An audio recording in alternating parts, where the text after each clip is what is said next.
महिला लोग को हम लोग देखेंगे कि कैसे परमेश्वर महिलाओं को इस्तेमाल करता है और कैसे परमेश्वर महिलाओं को प्रेम भी करता है और हर कठिन परिस्थिति में उन्हें संभालता है। ठीक है, तो आइए हम लोग प्रार्थना करेंगे। हे हमारे त्रिएक परमेश्वर पिता पुत्र पवित्र आत्मा प्रभु, इस समय फिर एक बार हम आपके सामर्थ्य नाम में होकर के आपके चरणों के निकट आते हैं प्रभु। आज के इस दिन के लिए हम आपका धन्यवाद करते हैं प्रभु, धन्यवाद करते हैं हम एक एक को जीवित और सुरक्षित रखने के लिए पिता। और इस वक्त पवित्र आत्मा हम सबके साथ होइए प्रभु। आज जबकि हम इस आराधनालय में आपकी उपस्थिति में आपकी स्तुति और आपकी आराधना करने के लिए आए हैं प्रभु, धन्यवाद की भेंट लेकर के आए हैं पिता परमेश्वर। हम एक एक को स्वीकार कीजिए प्रभु, हम जैसे हैं वैसे ही आपके पास आए हैं प्रभु। और विशेष करके पवित्र आत्मा हम सबसे बोली और बातचीत कीजिए प्रभु, हम आपकी महानता को जान सके, आपके प्रेम को समझ सके प्रभु जी, कि आप कैसे अद्भुत रीति से हम सबसे प्रेम करते हैं प्रभु जी। और हर उस कठिन परिस्थिति में प्रभु हम एक एक को संभालते हैं पिता। एक एक के साथ होइए प्रभु और हम सबके जीवन में अपने कंप्लीट कंट्रोल को दीजिए। धन्यवाद प्रभु फिर एक बार हमारी प्रार्थना को सुनने के लिए। प्रार्थना को मांगते हैं यीशु के नाम में, आमीन आमीन। इसमें हम लोग बाइबल में से एक महिला के बारे देखेंगे, एक या दो महिला के बारे में, कि कैसे परमेश्वर उनके साथ था। ठीक है, मदर्स डे महिलाओं का नहीं माताओं का दिवस है ना। और इस दिन में आइए हम लोग बाइबल में से एक महिला के बारे देखेंगे।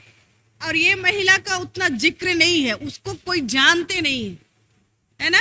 इस महिला को जिसके बारे हम लोग देखने जा रहे हैं उसको लोग उतना जानता नहीं है। लेकिन आज हम लोग कितने लोग सुने योकेबेद सुने हैं?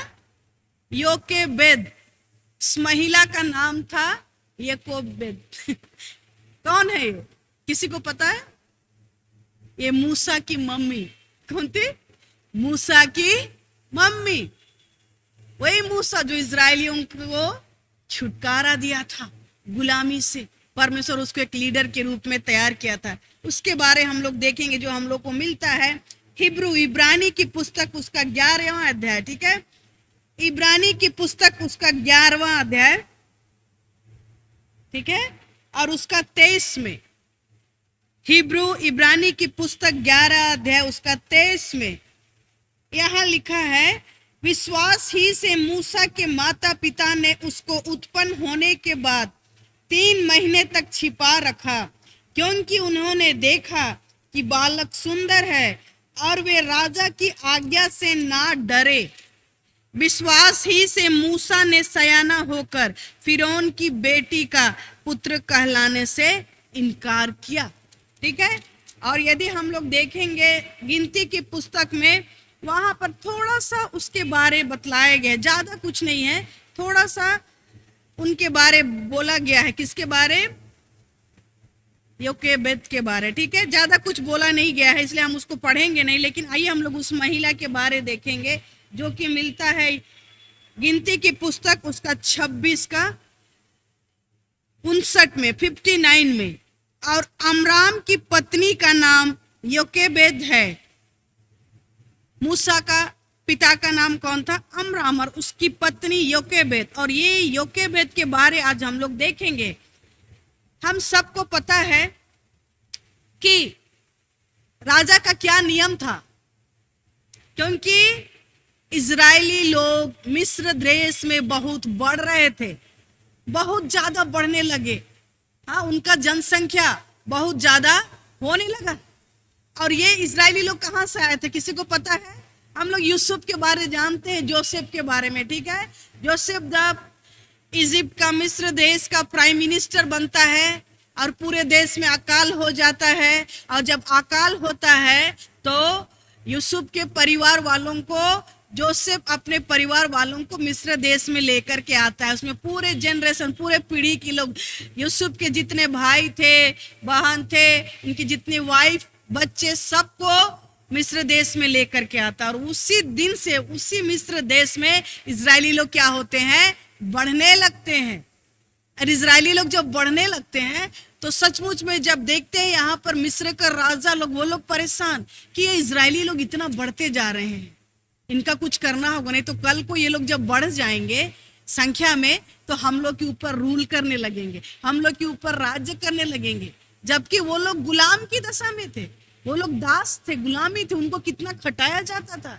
वहां उनको ईंटा बनाने का काम दिया गया था, वो लोग ईंट बनाने का काम करते थे और राजा उनको जैसा चाहता था उनको मिसट्रीट करता था, उनके साथ मिसबिहेव करता था, उनको प्रताड़ित करता था, सताता था, उनको इस्तेमाल करता था। और वो लोग रोते हैं 400 साल हो गया वहां पर मिस्र देश में। और उस समय राजा का क्या नियम निकलता है कि ये लोग जनसंख्या में हमसे अधिक बढ़ रहे हैं, इनको रोकना है।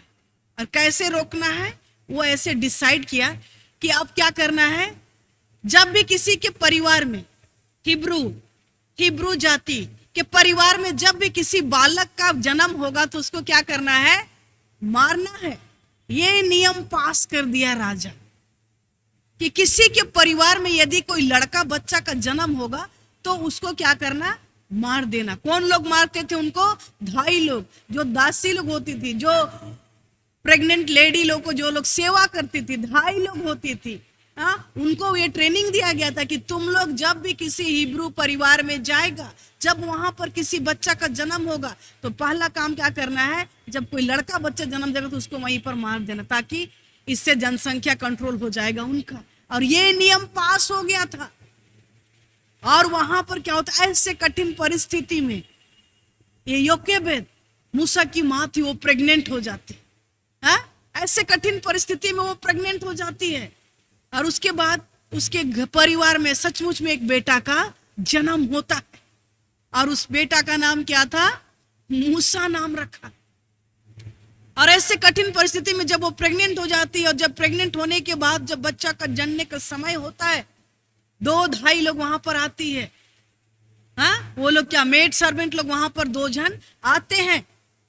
और उनको राजा का नियम पता था, राजा बोला है कि जब भी कोई लड़का बच्चा जन्म होगा तो उसको क्या कर देना, मार देना। और एक दिन ऐसा आता है कि उसके परिवार में क्या होता है, वो सचमुच में एक बेटा को जन्म देती है। और वो जो 2 मेड सर्वेंट लोग, जो धाई लोग थी, दोनों जो नौकरानी लोग, वो लोग क्या करती है, परमेश्वर का डर और भय को मानती थी, परमेश्वर का भय को मानती थी। और वो क्या की, जब उसका बेटा जन्म हुआ तो वो लोग उसको मारे नहीं। लेकिन बाइबल हम लोग को बतलाता है कि मूसा की जो मम्मी थी 3 महीना तक उनको क्या की, छुपा करके रखी, छुपा के रखी। सोचिए, एक बच्चा को छुपा करके रखना 3 महीना तक। वो बच्चा भी कैसा था, रोता नहीं था ना, क्या है ना, परमेश्वर का फेवर था उसके जीवन में। 3 महीना तक उसको छुपा करके रखी। और उसके बाद जब वो, और क्योंकि बच्चा बढ़ने लगा, अब अभी अगर राजा को पता चल गया कि इसके परिवार में एक लड़का बच्चा है तो किसी भी समय आकर के क्या करेगा, उसको मार डालेगा। और ये किसी तरह छुपा करके रखी थी। लेकिन जब बच्चा बढ़ने लगा, चिल्लाने लगा, हो सकता है रोने लगा, तब सोची कि अब कुछ करना है। और उसके जीवन में भी परमेश्वर का भय था, वो परमेश्वर से प्रार्थना करने वाली महिला थी। सोचिए अब क्या करेंगे।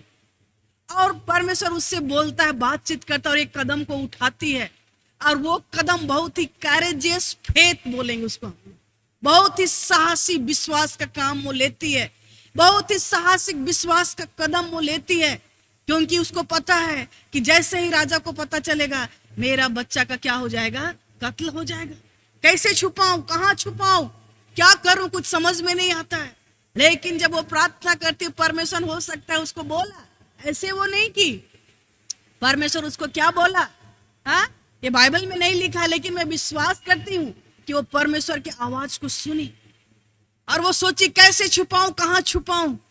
लास्ट में क्या करती है, एक टोकरी बनाती है, बांस का, लकड़ी का एक छोटा सा टोकरी बनाती है। और उस टोकरी में क्या करती है, अपना बेटा को रख देती है। और नील नदी, जो बहुत बड़ा नदी, और वहां कई जंगली जानवर भी, क्रोकोडाइल, कई तरह के सांप, बिच्छू, वहां पर विश्वास के साथ क्या करती है, अपना बेटा को छोड़ देती है।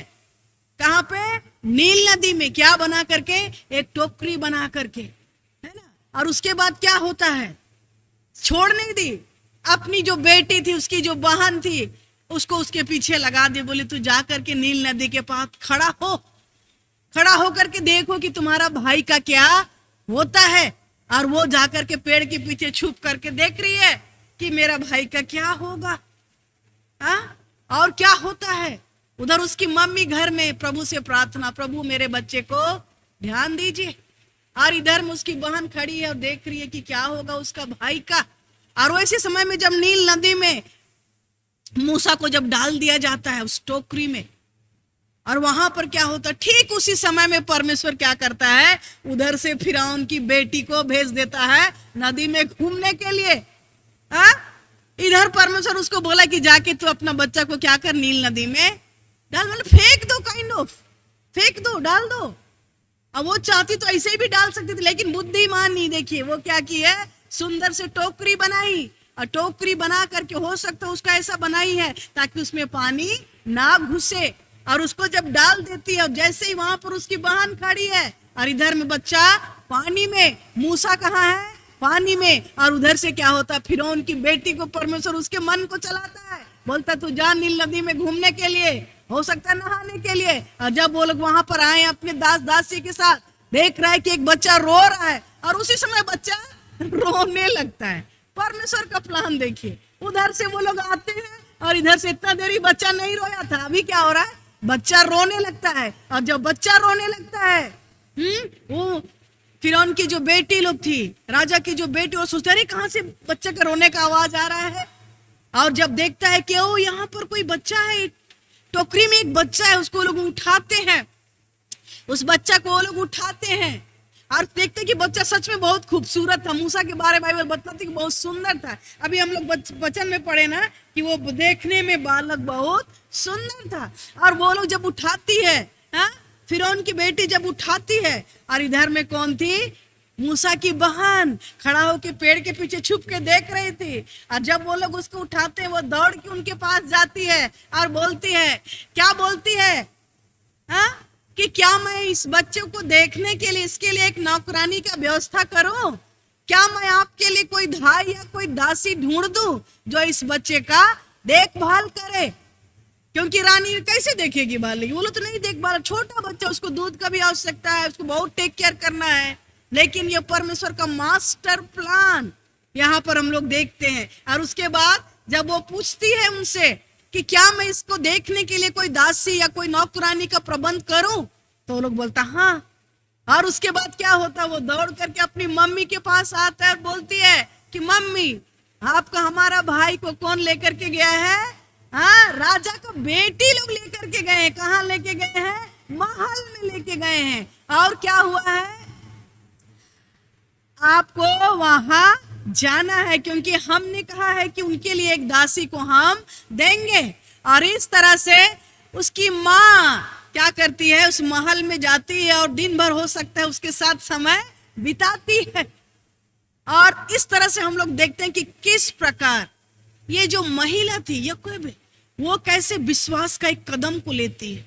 इट्स नॉट इजी, वो उसके लिए इजी नहीं था कि वो अपना बच्चा को नील नदी में फेंक दे, और वो नील नदी जहां पर कितने जहरीले जानवर लोग हैं, लेकिन परमेश्वर पर विश्वास करके जब वो कदम को उठाती है, एक रिस्क को लेती है, एक माता अपने क्या बोलेंगे, बच्चा का प्यार और बच्चा को बचाना भी है, क्योंकि वो नियम था कि सब बच्चा को क्या किया जाएगा, कत्ल किया जाएगा। लेकिन आज परमेश्वर का उससे भी बड़ा प्लान देखिए, जहां से नियम पास हुआ है, जिस महल से नियम पास हुआ है, जिस घर से नियम पास हुआ है, आज उसी घर में उसको लेकर के क्या कर रहा है, रख रहा है, क्योंकि परमेश्वर को पता है उधर ही सुरक्षित है। दूसरा किसी के घर में जाएगा तो और कोई ना कोई देखेगा वो हिब्रू का बच्चा है, तुरंत क्या हो जाएगा, मार देगा। ये परमेश्वर का प्लान है मेरे प्रियो। कई बार हमारे जीवन में भी ऐसा होता है, कई बार परमेश्वर आपको बोलेगा कि तुम ये करो, क्या हम लोग कर पाएंगे, क्या वो स्टेप ले पाएंगे। यहां पर देखिए ये महिला, ये माता, उसके जीवन में कितना तकलीफ था, कितना 3 महीने तक उसको संभाल करके छुपा करके रखी, लेकिन अंत में प्रभु के पास गई, बोले प्रभु मैं क्या करूं, मैं कैसे बचाऊं। और जब प्रभु के पास जाती, प्रभु उसको बोलता है ठीक है तू एक स्टेप लो, और वो एक कदम को लेती है, और वो बहुत ही साहसिक कदम है, वो कोई सस्ता इजी नहीं था उसके लिए, वो बहुत ही साहस के साथ वो विश्वास का कदम को लेती है और उस छोटे बच्चे को उस नील नदी में अपना बेटा को डाल देती है। और लेकिन क्या होता है, परमेश्वर जो कि नील नदी का बनाने वाला परमेश्वर है, परमेश्वर जो कि हर चीज का नियंत्रण करने वाला परमेश्वर है, परमेश्वर बोला कि ठीक है, मैं क्या करूंगा, इस बच्चे का टेक केयर मैं करूंगा। और परमेश्वर उसको उस महल में लेकर के जाता है और सारा फैसिलिटी उसको मिलता है। और उस मूसा को बचाने में कितना महिलाओं का हाथ था, क्या आपको पता है? हा? कितना महिलाओं का हाथ था उस मूसा को बचाने के लिए। पहला महिला कौन थी? उसकी मम्मी, जो उसको बचाना चाहती थी। दूसरी महिला कौन थी? वो दो भाई जो लोग उसको तुरंत मार सकते थे, लेकिन वो लोग उसको मारे नहीं, है ना। अब 3 महिला यहीं पर हो गया। और अगला महिला कौन थी? फिरौन की बेटी और किसकी बहन? मोसेस की बहन। 5 महिला लोग एक बच्चे को बचाने के लिए क्या है, अपना सहयोग दे रहे हैं। आज महिला दिवस है, माता मदर्स डे है। आज महिलाओं को बहुत बड़ा रोल है हम लोग की हमारे जीवन में। आज कहीं ना कहीं किसी ना किसी तरीका से हम और आप में वो सामर्थ्य है कि हम किसी ना किसी को हेल्प करके किसी का जीवन को बचा सकते हैं। आज एक बच्चा को बचाने के लिए परमेश्वर 5 महिलाओं का इस्तेमाल किया। और आज उस फिरौन के तलवार के नीचे आज उसको क्या कर रहा है? बड़ा कर रहा है। क्यों? क्योंकि उसके पीछे परमेश्वर का एक प्लान था। और यदि याकोबेद, अगर मूसा की मम्मी वो स्टेप नहीं लेती तो क्या वो मूसा बचता? नहीं बचता। लेकिन वो विश्वास का साहसिक कदम जब वो लेती है, परमेश्वर उसका इज्जत करता है, परमेश्वर उसका ऑनर करता है, क्योंकि उसका भरोसा किस पर था? परमेश्वर पर था। परमेश्वर बोला कि ये मुझ पर भरोसा करके अपना बेटा को नील नदी में डाल दे रही और मैं चुपचाप रहूंगा। परमेश्वर बोला नहीं, मुझको आगे बढ़ना है। और परमेश्वर का मास्टर प्लान, जैसे ही वो लोग नील नदी में उसको डाल दिए, मूसा की बहन वहां बैठ के देखने लगी, खड़ा होके देखने लगी। और उधर से परमेश्वर उनको लेकर के आता है, रानी की बेटी को, और उसके दोस्त लोग वहां पर घूमने आए थे, नहाने आए थे। और जैसे ही वहां पर आते, परमेश्वर मूसा को रोने भी बोल देता है और वो रोने लगता है और वो लोग देख लेते हैं। और इस तरह से क्या बोलते हैं, इसको कहाँ देंगे? वो बोली मैं महल में ले जाऊंगी और मैं क्या करूंगी, इसको अपना बेटा बना करके रखूंगी। और अपना बेटा के जैसा उसको वो रखी। और इस तरह से देखते हैं कि किस प्रकार मूसा की बहन भी उनके लिए क्या करे, एक धाई का, एक नौकरानी का प्रबंध करती है। लेकिन किसी को नहीं पता कि वो उसकी माँ थी, है ना, वो उसकी माँ थी। ये परमेश्वर का प्लान है मेरे प्रिय। एक महिला, एक माता जीवन देने वाली है, लाइफ गिवर। हवा के बारे हम लोग जानते हैं, आदम और हवा को परमेश्वर बनाया था। हवा का काम क्या था? जीवन देना। महिला लोग क्या करती है? जीवन को लेकर के आती है। परमेश्वर मनुष्य, महिलाओं को मनुष्य से अलग, मतलब एक अलग ही कैपेसिटी में, अलग रीति से बनाया है, जो क्या देती है? जीवन देने वाली है। बच्चों को क्या करती है? जन्म देती है। और इससे परमेश्वर का जो सृष्टि है वो इस पृथ्वी पर क्या होता है? बढ़ता है। महिलाओं को परमेश्वर यूनिक बनाया है। और आज हम लोग जब मदर्स डे मना रहे हैं, क्या आज हम लोग सच में जीवन देने वाले हैं या फिर आज हम लोग मृत्यु देने वाले हैं? ये बहुत दुख की बात है। दुख के साथ इस बात को आज हमें बोलना पड़ रहा है कि आज हम महिला लोग का काम है जीवन देना, लेकिन आज पूरे दुनिया में ये महिला लोग, आज लड़कियां, औरत आज मृत्यु देने वाली बन गई। कैसे? हर दिन आज मेडिकल में जाइए आप, पूरे वर्ल्ड में, it's not about India, it's पूरे वर्ल्ड में हर एक महिला लोग व्यभिचार का पाप करके प्रतिदिन अबॉर्शन के लिए हॉस्पिटल में आज लाइन लगा करके रख रहे, प्रतिदिन गोली लेते हैं और बच्चे को क्या करते हैं? मारते। इट्स हत्या, ये हत्या है, ये क्राइम है। आज परमेश्वर चाहता है कि हम और आप जीवन दें, चाहे किसी भी परिस्थिति में क्यों ना हो। लेकिन आज परिस्थिति बदल गया है।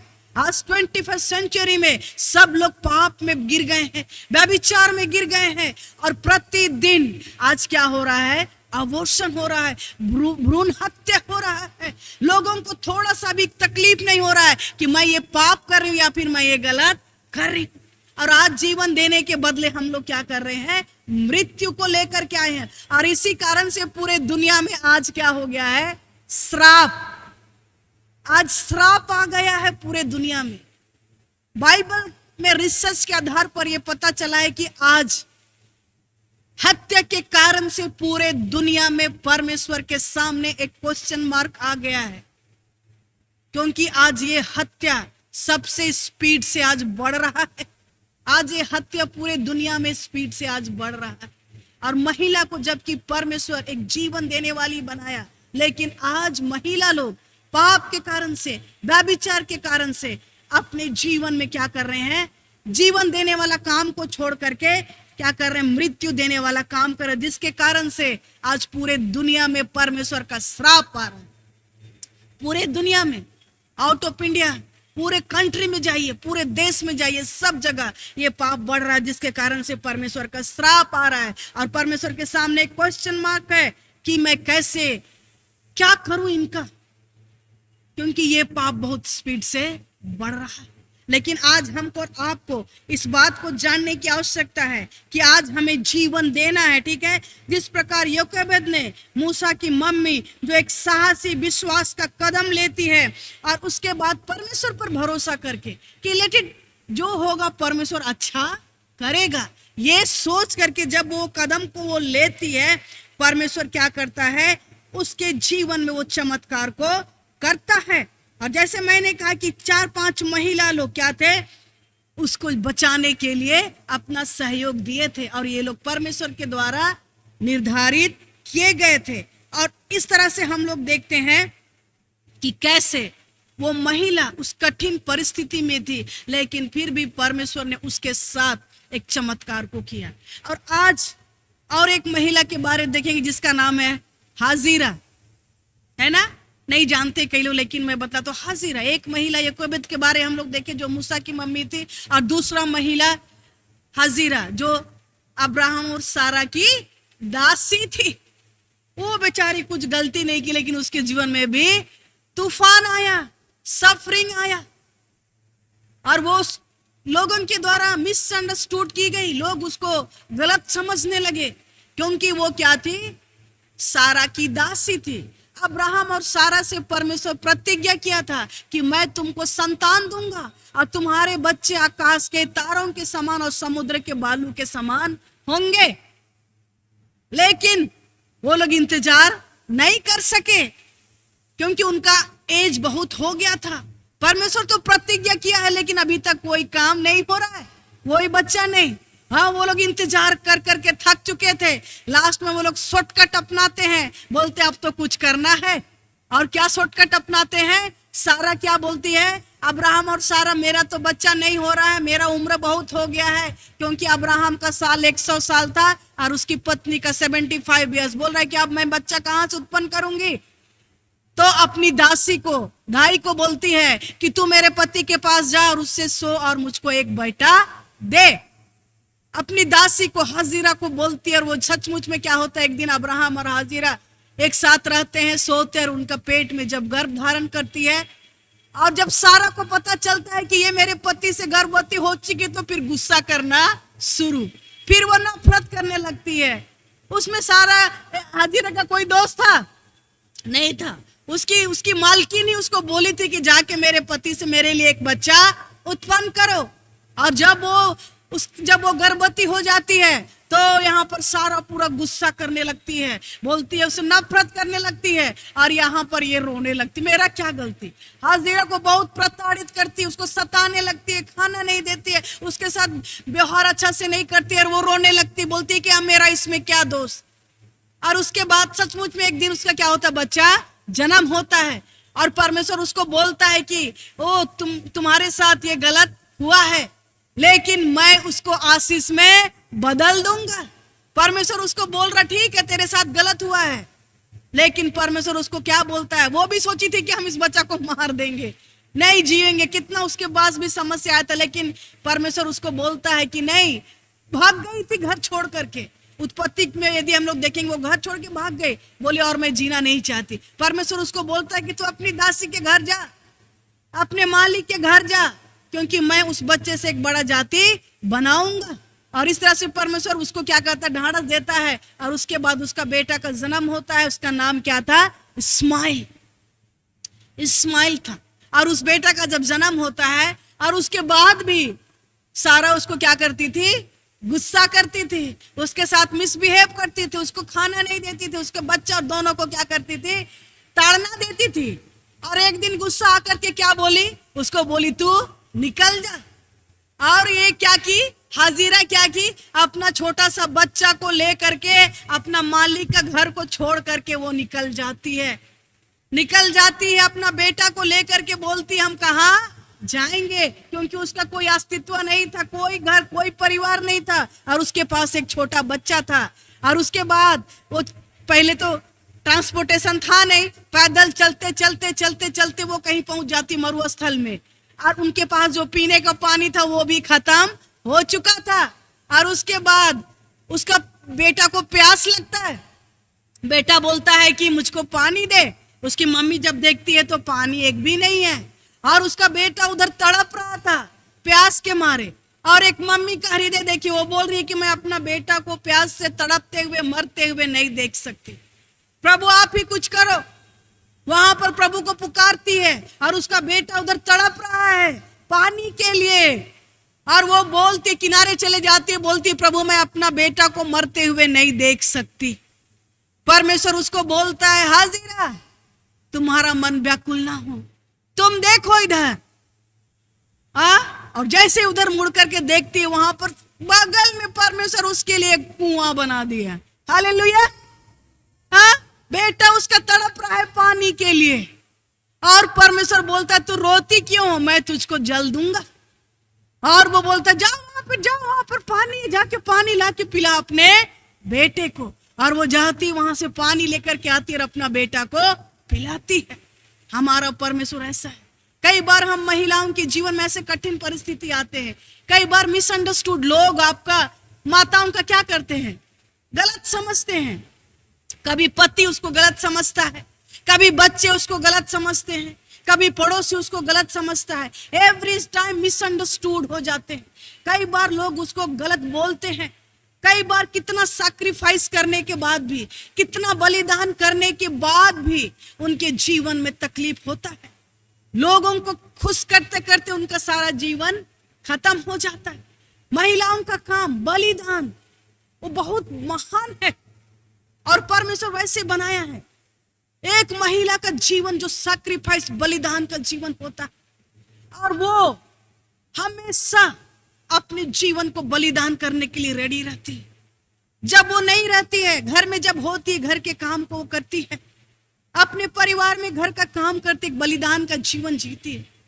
जब शादी होकर के ससुराल में जाती है, वहां पर भी वो बलिदान का जीवन जीती। घर में उसको सबको क्या करना है? खुश करना है। और वो कैपेसिटी कौन देता है? परमेश्वर। आज अपने सास ससुर को खुश करना है, अपने हस्बैंड को खुश करना है, अपने बच्चों को खुश करना है। क्या पता मुझको कौन खुश करेगा? कई बार आप सोचते हैं कि नहीं? हर महिला लोग सोचती है कि क्या कोई मुझको देखता है? हाँ, मैं जो इतना करती हूँ क्या उसको कोई देख रहा है? हमेशा बलिदान का जीवन। आज यहाँ पर हम लोग दो महिलाओं के बारे देखें। पहली महिला जो एक साहसिक कदम को लेती है परमेश्वर पर भरोसा करके। दूसरी महिला, उसका कोई नहीं था, सचमुच में कोई नहीं उसको देख रहा था, कोई नहीं समझ रहा था, और वो परमेश्वर के पास गिड़गिड़ाती, परमेश्वर उसको देखा और उसको समझा। वहीं पर कुआं था, परमेश्वर उसके लिए कुआं बना दिया और उसके लिए पानी मिल गया। आज परमेश्वर हमसे और आपसे भी यही चाहता है। समस्या कितना भी कठिन क्यों ना हो, लोग आपको कितना भी मिसअंडरस्टैंड क्यों ना करे, कितना भी आपके साथ मिसबिहेव क्यों ना करे, आपके परिवार में, आपके घर में, आपके समाज और सोसाइटी में, आइए उस परमेश्वर पर भरोसा रखना सीखे। आइए उस परमेश्वर पर भरोसा रखना सीखे जो हमेशा आपको देख रहा है। आप सोचते हैं कि क्या परमेश्वर मुझको देखता है? मैं जो इतना बलिदान करती हूँ, मैं जो इतना सैक्रिफाइस करती हूँ, हर दिन सुबह उठ के खाना बनाना, हर दिन सुबह उठ करके सबका सेवा करना, हर दिन सुबह उठ करके हर काम को सही से रखना, क्या आप सोचते कि क्या परमेश्वर देखता? हाँ प्रियो, परमेश्वर आपके कठिन परिश्रम को देख रहा है। इसीलिए कभी ना घबराएं। हर वो कठिन परिस्थिति में, हर वो दुख में, हर वो तकलीफ में परमेश्वर पर भरोसा रखना सीखे, क्योंकि परमेश्वर आपको प्रेम करता है। परमेश्वर चाहता है कि हम लोग प्रतिदिन उस पर भरोसा रखें और उस परमेश्वर पर विश्वास करें जो हमको और आपको प्रेम करता है। और परमेश्वर सचमुच में आपको देखता है। भजन संहिता 33 का 13 और 15 में लिखा है। भजन संहिता 33 का 13 और 15 में लिखा है,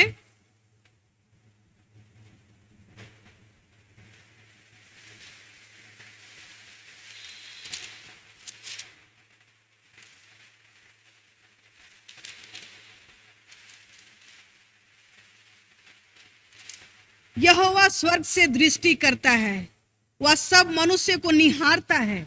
अपने निवास के स्थान से वह पृथ्वी के सब रहने वालों को देखता है। आप सोचते होंगे कि क्या प्रभु मुझको देख रहा है, लेकिन आपके एक एक कदम को, आपके एक एक तकलीफ को, एक एक आंसू को परमेश्वर क्या कर रहा है? देख रहा है। लेकिन आइए हम लोग खुशी के साथ अपने रिस्पॉन्सिबिलिटी को जो प्रभु आज आपको दिया है, एक परिवार में, एक मंडली में, एक समाज में, उसको परमेश्वर का सामर्थ से करना शुरू करे। क्योंकि बोल रहा है यहाँ पर, यहोवा स्वर्ग से दृष्टि करके क्या करता है?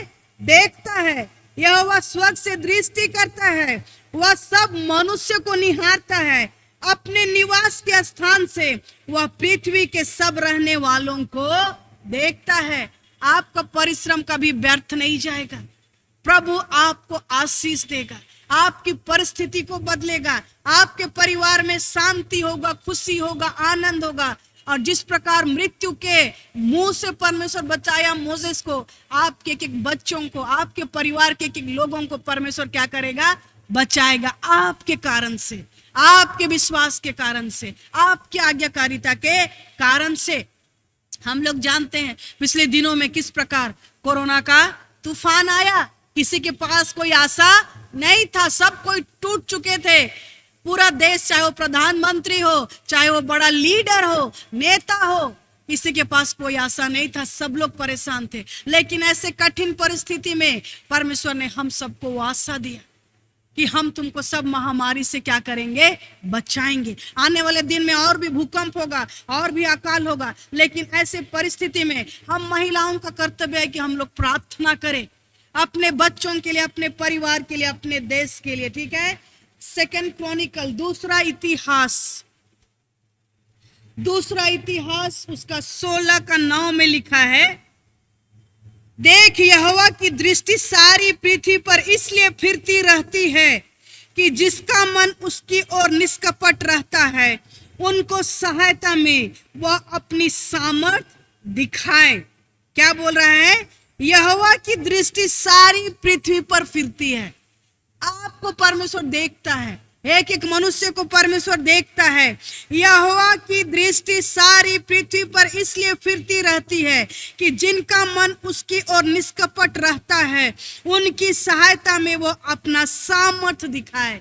परमेश्वर हमेशा अपना सामर्थ को दिखाना चाहता है, लेकिन कब? जब हम उसकी ओर दृष्टि करेंगे, जब हम विश्वास का कदम लेंगे, जब हम परमेश्वर का आवाज को सुनेंगे और उस स्टेप को लेंगे, तो परमेश्वर फटफट क्या करेगा? आपके परिवार का परिस्थिति को बदलेगा। और जितने लोग आपको मिसअंडरस्टूड करते हैं, जितने लोग आपको गलत समझते हैं, उनके बीच में परमेश्वर आपको आशीष का कारण बनाएगा। इसीलिए आइए परमेश्वर पर भरोसा रखें। और कितने लोग proud, how many of you are proud to be a mother? एक महिला हो कि कितने लोग अपने आप को प्राउड महसूस करते हैं, हाँ, कि मैं एक लड़की हूं, मैं एक नारी हूं, एक महिला हूं। अपने आप को स्वीकार कीजिए और परमेश्वर को खुशी मनाइए, सेलिब्रेट कीजिए, है ना, खुशी से कि परमेश्वर हमको एक महिला बनाया है। और एक महिला का जो रिस्पॉन्सिबिलिटी है, उस कार्य में आगे बढ़िए। महिला लोग एक साथ 10 ठो काम कर सकती, लेकिन पुरुष लोग सिर्फ एक बार में एक ही काम कर सकता है। परमेश्वर मनुष्य को यूनिक बनाया है। मैं कभी बतलाऊंगी, हम लोग महिलाओं का सेमिनार करेंगे और कैसे परमेश्वर महिलाओं को यूनिक बनाया है। महिला लोग एक साथ कई सारा काम कर सकती है। एक तरफ कपड़ा धोने का काम, एक तरफ खाना बनाने का काम, और एक तरफ बात करने का काम, और एक तरफ कई सारा काम कर सकती है, एक बार में कर सकती है कि नहीं? हाँ, 2-4 तो काम एक बार में कर, लेकिन पुरुष लोग नहीं करते, लोग एक बार में सिर्फ एक ही काम कर सकते। हाँ, पुरुष लोग क्या करते हैं, काम करके लेकर के आते हैं, पैसा देते हैं, लेकिन महिला का काम क्या? घर को सजाना, हाँ, घर को बनाना किसके हाथ में है? महिलाओं के हाथ में। और इसीलिए नीति वचन में भी बोलता है कि महिला ही क्या करती है? घर को बनाती है।